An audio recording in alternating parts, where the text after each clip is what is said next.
आम्ही तो हक्क मिळवला ते सर्व्हिस पुस्तक अद्यापही वेगवेगळ्या जिल्ह्यामध्ये पूर्णपणानं भरलं जात नाही, की ज्याच्यामुळं कागदपत्राच्या अभावी आमच्या गरीब कर्मचाऱ्यांचं नुकसान होतं, आर्थिक नुकसान होतं, त्यांची रजा निघता येत नाही, त्यांना निवृत्त होताना योग्य त्या पद्धतीनं प्रॉव्हिडंट पण मिळत नाही, ग्रॅच्युटी मिळत नाही, अशा पद्धतीचं सगळ्या बाजूंना त्यांच्यावर एक दडपण तयार होतं. ते सर्व्हिस पुस्तक भरलेलं पाहिजे. त्याचबरोबर या कर्मचाऱ्यांचा सगळ्या कर्मचाऱ्याप्रमाणे कायद्यानुसार प्रॉव्हिडंट फंड कापला जातो, कर्मचाऱ्याचा प्रॉव्हिडंट फंड कापला जातो, पण बऱ्याच ठिकाणी ग्रामपंचायत त्यांचा हिस्सा भरत नाही आणि हा कारभार वर्षानुवर्ष चालू राहिले. हा प्रॉव्हिडंट फंड असतो तो एका योग्य पद्धतीने योग्य नमुन्यामध्ये योग्य बँकेमध्येच उघडावा लागतो आणि तो योग्य नावानं चालवावा लागतो आणि त्याच्यातली रक्कम वेळोवेळी काढता येत नाही. पण दुर्दैवानं बऱ्याच जिल्ह्यात आणि सोलापूर जिल्ह्यामध्ये या प्रॉव्हिडंट फंडाची योजना अत्यंत विस्कळीतपणानं केली गेलेली आम्हाला दिसते. पुढची योजना अशी आहे की आम्ही त्यांना विमा मागतोय, विमा की महाराष्ट्रामध्ये सगळीकडे जाहीर झाला, या शासनाने मी लागू केलेलं, परंतु सोलापूर जिल्ह्यामध्ये विनंती करूनही तो विम्याचं कवच आम्हाला मिळत नाही. परिणाम त्याचा असा होतो की अक्कलकोट जिल्ह्यामध्ये, अक्कलकोट तालुक्यामध्ये आमचे 2-3 पाणी पुरवठाचे कर्मचारी पाणी सोडायला जात असताना त्या रानातल्या विहिरीमध्ये सर्पदंश त्यांना झाला, त्यांना हॉस्पिटलमध्ये ॲडमिट करावं लागलं. अशा घटना वेळोवेळी घडतात. तर तो विमा 15 ऑगस्टच्या पूर्वी उतरला पाहिजे असं आम्ही सोलापूर जिल्हा परिषदेच्या सेवना बैठकीत सांगितलं. जर त्याची पूर्तता केली नाही तर नाईलाजानं, मोठ्या दुःखानं, आनंदानं नव्हे, मोठ्या दुःखानं नाईलाजानं आम्ही 15 ऑगस्टला स्वातंत्र्य दिनावर ग्रामपंचायत कर्मचारी बहिष्कार टाकतील सोलापूर जिल्ह्याचा, असा आम्ही त्यांना निर्वाणीचा इशारा दिलेला आहे. त्यानंतरची आमची मागणी आहे की राहणीमान भत्ता, ज्याला महागाई भत्ता म्हणतात, तो वर्षानुवर्षाचा या पंचायतीकडे शिल्लक राहिलेले आहे. फार थोड्या ठिकाणी त्याची योग्य पूर्तता होती आणि मग त्या महागाई भत्त्याचा कसलाच अर्थ शिल्लक राहत नाही. शासनानं जाहीर केलेलं आहे ग्रामपंचायतीकडे पैसे असतील, पैसे नसले तरी ग्रामपंचायत आर्थिक व्यवहार, काही ठिकाणी आर्थिक गैरव्यवहार करण्यासाठी मात्र ग्रामपंचायतीकडे पैसे असतात आणि आमच्या हक्काचा पगार देण्यासाठी मात्र पैसे नाहीत, अशी स्थिती तयार होते. पुढची मागणी अशी आहे की कारण नसताना अशास्त्रीय पद्धतीनं वसूल करण्याचं काम आमच्याकडं नसताना सुद्धा वसुलीची अट आमच्यावर लादण्यात आली की जी वसुली ग्रामसेवकानं करायची असते, सरपंचानं करायची असते, परंतु गावातले जे पुढारी असतात स्थानिक पातळीवरचे, त्यांच्या दबावाला बळी पडून ग्रामसेवक कसल्याच पद्धतीची हालचाल करत नाही. परिणामी त्याची बाकी शिल्लक राहते. बाकी शिल्लक राहिल्यानंतर आमचा काहीही संबंध नसताना त्याचा भुर्दंड आमच्यावर बसतो. आम्ही वसूल केलं नाही असं मानलं जातं. कुठे 25% तर काही ठिकाणी 50% आमचा पगार कापला जातो.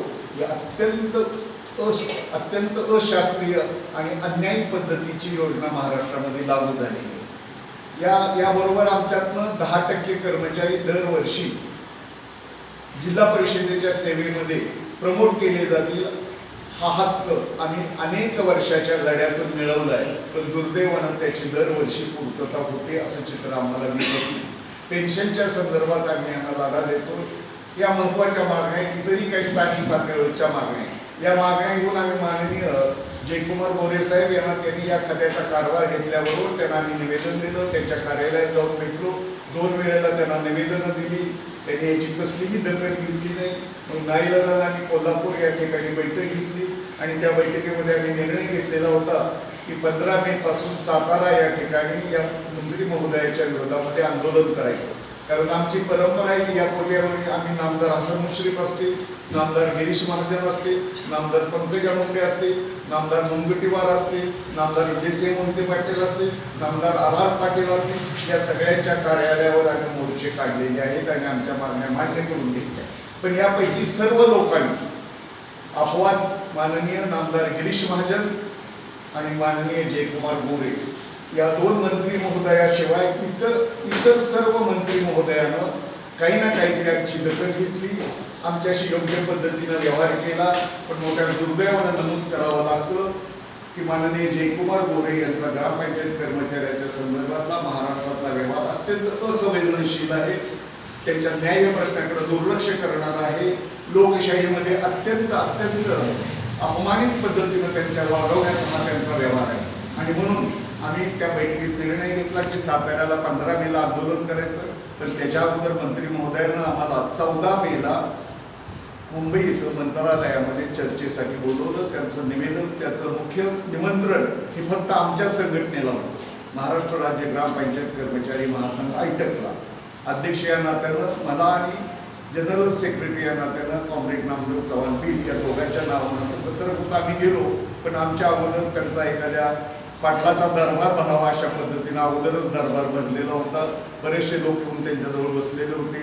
मोठा गोंगाट चालू होता. तसल्या गडबडीमध्ये आम्ही त्यांच्यापुढे बोललो आणि बोलताना त्यांना सांगितलं की तुम्ही आम्हाला बोलवलंय, पण आमचा तुम्ही योग्य पद्धतीनं आदर ठेवत नाही. आम्ही आपला आदर ठेवतोय, पण तुम्ही आम्हाला अपमानास्पद अशी वागणूक देत आहात, याच्याबद्दल आम्ही निषेध करतो. अशा पद्धतीचं रचना आम्ही त्याच ठिकाणी केलेली. मग त्याने आम्हाला त्या बैठकीत सांगितलं की 15 दिवसामध्ये तुम्हाला या बैठकीचं रिपोर्टिंग मिळेल, काय झालेलं असेल, प्रोसिडिंग मिळेल, आणि 1 महिन्याच्या तुमच्या मागण्यांच्या बाबतीत सकारात्मक निर्णय घेतले जातील. या गोष्टीला 2 महिने होऊन गेले. मंत्री महोदयानं कसल्याही पद्धतीची हालचाल केली नाही.